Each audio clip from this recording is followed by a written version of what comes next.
Selamat datang saudara-saudari. Hari ini kita mau mendengar Galatia babak keempat. Tetapi perlu aku lanjutkan. Selama seorang ahli waris masih kanak-kanak, dia tidak berbeza dengan seorang abdi. Meskipun sebenarnya anak itu memiliki segala-galanya. Semasa ahli waris itu masih di bawah umur, beberapa orang wali akan menjaga dia dan mewakili dia dalam segala urusannya sehingga dia mencapai umur yang sudah ditetapkan oleh bapaknya. Demikian juga dengan kita. Selama kita masih belum dewasa, kita pun diperhambakan oleh roh-roh yang menguasai dunia ini. Tetapi pada saat yang tepat, Allah mengutus anaknya sendiri ke dunia. Anaknya itu dilahirkan oleh seorang wanita dan hidup di bawah Taurat. Dia diutus untuk membebaskan orang yang hidup di bawah Taurat, supaya kita boleh menjadi anak-anak Allah. Kerana kamu anak-anak Allah, Allah menyuruh roh anaknya masuk ke dalam hati kita. Roh itu yang menyebabkan kita berseru, "Bapa, ya Bapa aku." Dengan demikian, kamu bukan lagi abdi tetapi anak. Kerana kamu anaknya, Allah akan mengurniai kamu segala yang telah disediakan untuk anak-anaknya. Amen. Kekhawatiran Paulus terhadap orang Galatia. Ayat 8. Dahulu kamu tidak mengenal Allah. Oleh itu, kamu menjadi abdi kuasa-kuasa yang kamu anggap sebagai Tuhan. Tetapi sebenarnya sama sekali bukan Tuhan. Tetapi sekarang kamu mengenal Allah, atau lebih tepat lagi, Allah mengenal kamu. Mengapa kamu mau kembali kepada roh-roh yang menguasai dunia ini? Roh-roh itu lemah dan tidak berguna. Mengapa kamu mau diperhambakan oleh roh-roh itu lagi? Kamu merayakan hari, bulan, musim dan tahun tertentu. Aku khawatir akan kamu. Mungkinkah jerih payuhku bagi kamu sia-sia sahaja?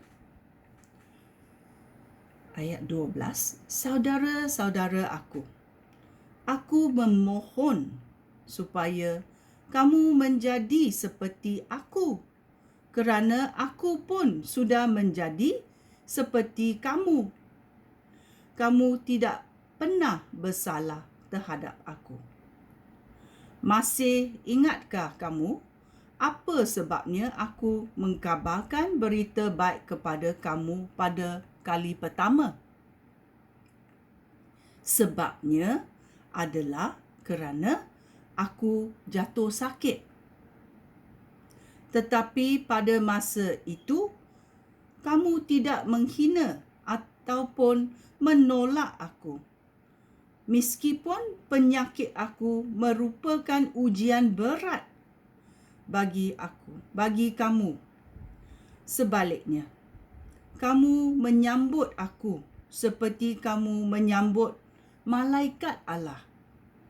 Kamu menyambut aku seperti kamu menyambut Kristus Yesus. Pada waktu itu, kamu sangat bersukacita dan aku tahu bahawa kamu rela berbuat apa sahaja. Bahkan mencungkil mata untuk diberikan kepada aku. Tetapi apa yang telah berlaku sekarang? Adakah kamu sekarang menganggap aku sebagai musuh kerana aku memberitahu kamu apa yang benar itu? Semua orang lain itu berusaha dengan sungguh-sungguh supaya kamu bermihak kepada mereka. Tetapi tujuan mereka tidak baik. Mereka berniat memisahkan kamu daripada aku supaya kamu menumpukan perhatian kepada mereka sahaja. Memang baik menumpukan perhatian kepada hal-hal yang baik. Asalkan jangan hanya semasa aku bersama-sama kamu. Anak-anak yang aku kasihi. Kerana kamu, sekali lagi aku menderita. Aku menderita seperti seorang ibu yang menderita pada masa melahirkan anak. Aku akan terus menderita sehingga kamu memiliki sifat-sifat Kristus. Aku ingin sangat sekali bersama-sama kamu sekarang supaya aku boleh meluahkan isi hati dengan nada yang lebih lembut. Aku tidak tahu berbuat apa lagi dengan kamu. Hagar dan Sarah sebagai contoh. Ayat 21. Kepada kamu yang mahu diperhambakan oleh Taurat, biarlah aku bertanya. Tidakkah kamu faham akan apa yang dikatakan oleh Taurat Musa? Di dalam Taurat tertulis bahawa Abraham mempunyai 2 orang anak lelaki. Yang seorang dilahirkan oleh abdi wanita dan yang seorang lagi oleh wanita bebas. Anak Abraham daripada abdi wanita dikandung dan dilahirkan seperti anak-anak lain. Tetapi anak Abraham daripada wanita bebas itu lahir kerana dijanjikan oleh Allah. Peristiwa itu dapat digunakan sebagai kiasan. Kedua-dua orang wanita itu ibarat 2 perjanjian. Hagar melambangkan perjanjian yang dibuat di Gunung Sinai dan anak-anaknya dilahirkan sebagai abdi.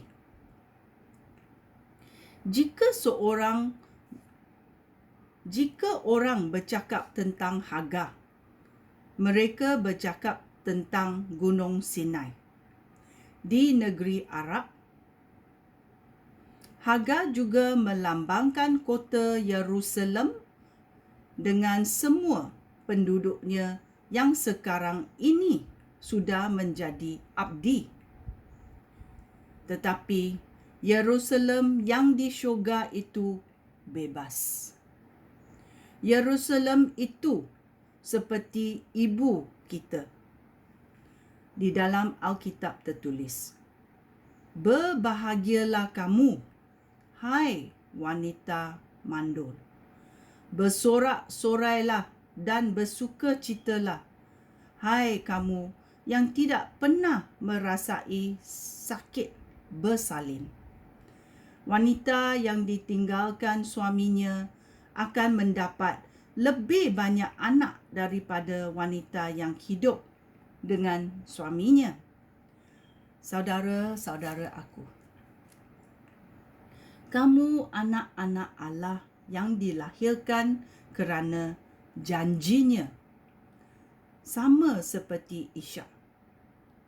Pada masa itu, anak yang dilahirkan oleh Hagar menganiayai anak yang dilahirkan kerana janji yang dibuat oleh Roh Allah.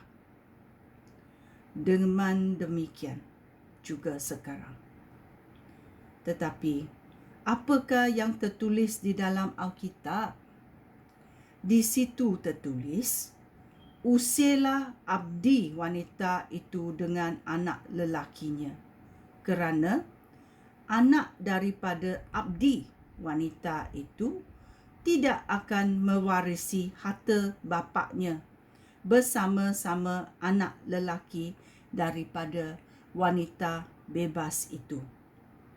Demikianlah, saudara-saudara aku, kita ini bukannya anak daripada abdi wanita, melainkan anak daripada wanita bebas. Ya, ini Hagar dan Sarah sebagai contoh. Ya, kerana Hagar melahirkan anak secara fizikal dan Sarah melahirkan anak walaupun fizikal, tetapi ia memenuhi janji Allah, kerana Allah telah berjanji kepada Abraham dan Sarah akan mendapat anak yang dijanjikan oleh Allah. So, bila kita percaya kepada Yesus Kristus, kita pun yang dahulunya berdosa dibebaskan dari dosa dan abdi, dan kita diangkat sebagai anak angkat Allah.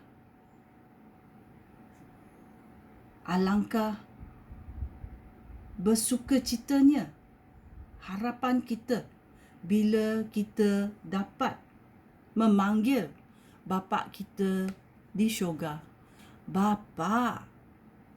Sekian, terima kasih. Shalom.